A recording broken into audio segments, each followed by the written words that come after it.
మహాత్మా జ్యోతిభాయ్ పూలే 198వ జయంతి ఉత్సవం స్థానిక మున్సిపల్ ఆవరణలో ఘనంగా నిర్వహించారు. మొదట రెవెన్యూ అడిషనల్ కలెక్టర్ విక్టర్, జిల్లా గ్రంథాలయ చైర్మన్ మద్ది చంద్రకాంత్ రెడ్డి, స్థానిక రెవెన్యూ డివిజన్ అధికారిని శ్రీమతి వీణా మరియు వివిధ సంఘాల నాయకులు జ్యోతిభాయ్ పూలే, సావిత్రిబాయి పూలే విగ్రహాలకు పూలమాలలు వేసి నివాళులర్పించారు.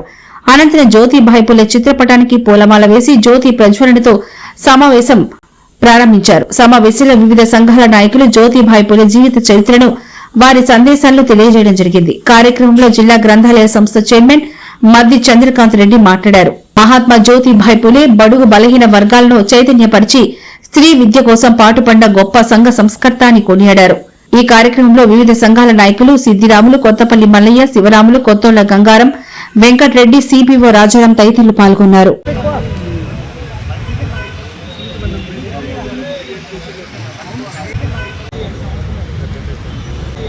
ఎవరైతేనే మానవుడే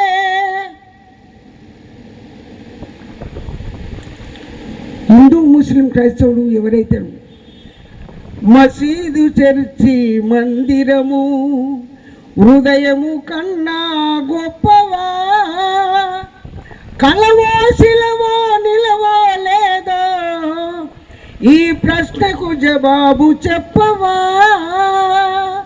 హిందూ, ముస్లిం, క్రైస్తవులు ఎవరైతేనే మానవుడే. హజారామం. సాంఘిక సంస్కరణకు నువ్వే ఆద్యుడవు, నువ్వు ఆద్యుడవు. కుల వ్యవస్థ నిర్మూలనకు కృషి చేసిన మహానీయుడవు. తొలితరం కాదు నేటి తరానికి కూడా నీవే ఆద్యుడవు. తొలితరానికి కాదు నేటి తరానికి కూడా నీవే ఆద్యుడవు. వితంతు వివాహాలను ప్రోత్సహించి స్త్రీల అభ్యున్నతికి కృషి చేసి పాఠశాలను ఏర్పాటు చేసిన గనుడవు నీవు. గనుడవు. గులాంగిరి రాసి ఎవడికి ఎవడు గులాం అని మనం ఇచ్చిన సమయం ఒక తృణప్రాయం మాత్రమే. కాబట్టి అట్లాంటి మహాపురుషుల గురించి మనం ఎంత సమయాన్ని ఇచ్చినా అది తక్కువనే అని భావిస్తూ, గౌరవనీయులు ఈ జిల్లాగా ఉంటూ ఈ జిల్లాను అభివృద్ధి పథంలో తీసుకుపోవడంలో తన వంతు సహాయ సహకారాల్ని పేద ప్రజల సంక్షేమం కొరకు నిరంతరం పాటుపడుతున్నటువంటి గౌరవనీయులు శ్రీ విక్టర్ గారు, అదనపు కలెక్టర్ రెవెన్యూ కామారెడ్డి జిల్లా గారిని సభను ఉద్దేశించి మాట్లాడవలసిందిగా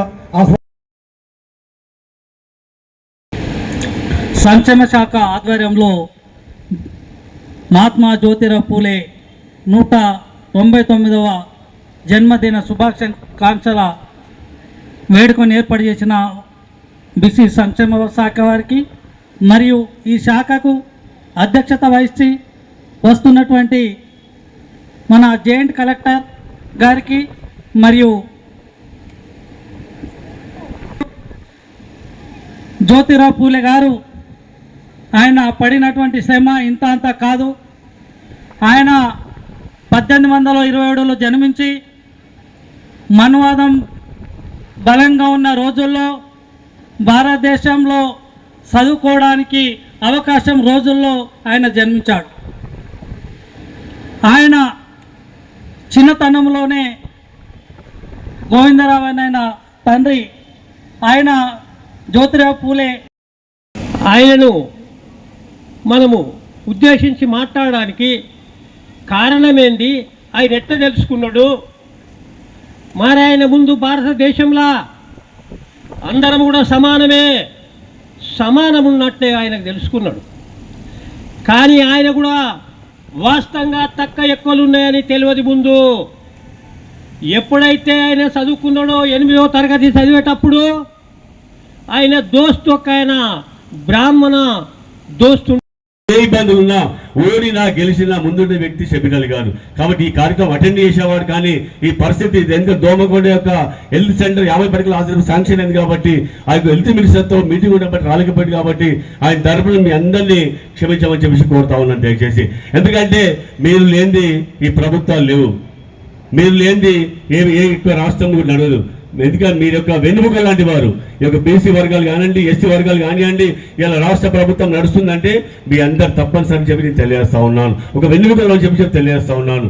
ఎందుకనకంటే వచ్చే రోజుల్లో తప్పనిసరిగా రాష్ట్ర ప్రభుత్వం ఈ యొక్క బీసీ వర్గీకరణలో భాగంగా రేపు స్థానిక ఎలక్షన్లో తప్పనిసరి ప్రాతినిధ్యం కల్పించి మీ యొక్క 40% రిజర్వేషన్లు ఏమని చెప్పి ఎంత తెలియజేస్తున్నాను. క్లియర్ చెప్పాను. మహేష్ కుమార్ గౌడ్ గారు, రేవంత్ రెడ్డి గారు క్లియర్ చెప్పారు. తప్పనిసరి వచ్చే ఎన్నికల్లో తప్పనిసరి 40% రిజర్వేషన్ కల్పిస్తామని చెప్పి ఆ తీర్మానం కూడా జరిగిందని చెప్పి తెలియజేస్తూ థ్యాంక్ యూ వెరీ మచ్. సమాజం కొరకు తమ తీసుకున్నటువంటి వ్యక్తులు కూడా వాళ్ళని తెలుసుకోలేకపోయేసి బాధపడడం జరిగింది. పూలే గురించి ఎందుకు మనం పడేవాడిని ప్రతిసారి దృఢతో పాల్గొనడం ఎందుకు చేయాలి. గతం ఈ సంవత్సరం నిరుద్యోగులకు ఉపాధి ప్రభుత్వం చేపట్టడం జరుగుతుందని చెప్పేసి నేను తెలియజేస్తున్నాను. మరి మహోన్నతులైనటువంటి జ్యోతిబా పూలే గురించి సత్య